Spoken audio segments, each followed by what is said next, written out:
यहाँ ध्यान दो। देखो चैप्टर का क्या नाम है? एंगल। एंगल का हिंदी क्या होता है? एंगल का हिंदी होता है कोण। क्या होता है? कोण। और इसमें जो है सबसे पहले क्या आएगा? रे आएगा। क्या आएगा?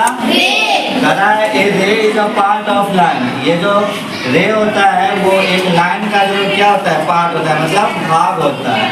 कहा it has one and points and goes on endlessly.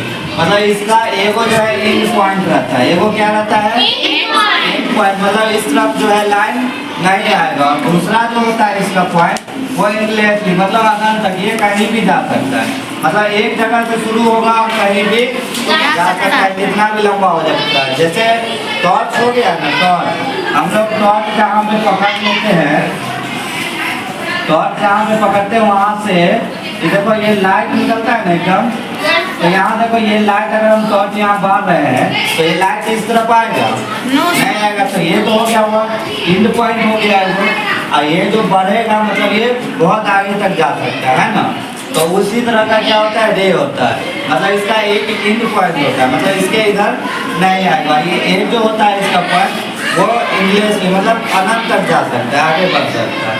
ठीक है। इसका कह रहा है कि आप जो द सिंबल फॉर रे इज एरो। इसको क्या कहते हैं? एरो।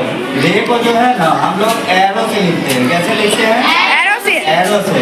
यहाँ पे देखो ए और बी है, ये क्या है? रे के ऊपर लिखा है ना ए बी। इसको लिखने का तरीका होता है जैसे देखो ray A B is written at A B, और ये ऊपर में क्या हो गया? एरो। मतलब जो भी रे रहेगा ना, जैसे यहाँ पे मान लो कि ये पी है और ये क्यू, इसको हमको ऐसे नहीं लिखना है, इसको वर्ड में लिखना है। तो क्या करेंगे? पी क्यू लिख के एरो दे देंगे। अगर ऐसे हम लिख दिए तो इसका मतलब क्या पढ़ेंगे? इसको मालूम है, इसको बोलेंगे रे पी क्यू। क्या बोलेंगे? उसी तरह से ये जो लाइन है इसको क्या पढ़ेंगे? कैसे पढ़ेंगे? पहले बोलेंगे एरो को बोलेंगे रे, और उसके बाद ए बी। उसका यहाँ पे कोई दूसरा है एंगल। क्या है? एंगल का जो है वो कोई डिफिनेशन नहीं होता है। उसको क्या होता है कि बताया जाता है कि एंगल होता क्या है। जब वैन कहा कि when two rays have a common end point they form an angle. मतलब जब दो गो रे को मिलाएंगे ना, या दो गो रे किसी एक ही पॉइंट से निकलेगा तो क्या बनेगा? एंगल बनेगा, मतलब कोण बनेगा। जैसे यहाँ देखो ये हमारा एंड पॉइंट हो गया। देखो यहाँ से एक रे ये इस साइड निकला है और यहीं से एक रे इस साइड निकला है। जब भी एक पॉइंट से कोई भी दो गो रे निकलेगा तो क्या बनाएगा? एंगल बनाएगा। ये जो बीच वाला होगा ना पॉइंट, इसी को एंगल कहते हैं। क्या कहते हैं?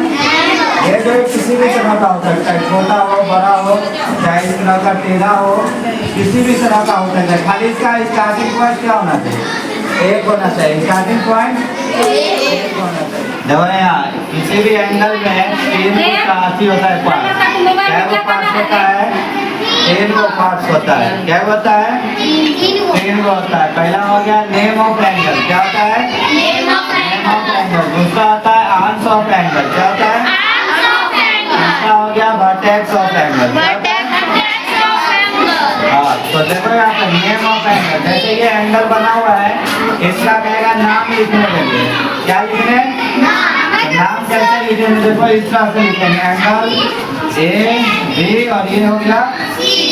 इसको जो है हम लोग उल्टा करके भी नाम लिख सकते हैं इधर से, एंगल सी बी और ए।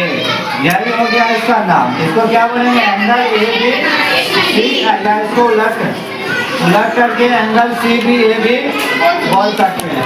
ठीक है ना। तो ये जो हो गया ये क्या हो गया? Name of angle. किसी एंगल को अगर नाम लिखना है, किसी एंगल का अगर नाम लिखना है तो इस तरह से लिख देंगे।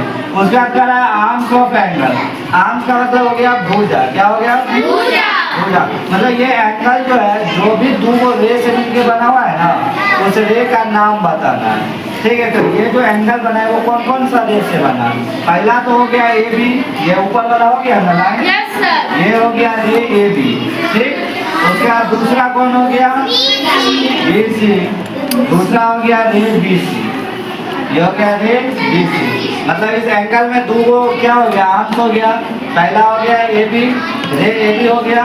दूसरा हो गया रे बी सी। तीसरा हो गया ये वर्टेक्स ऑफ एंगल। क्या पूछ रहा है? Vertex of angle.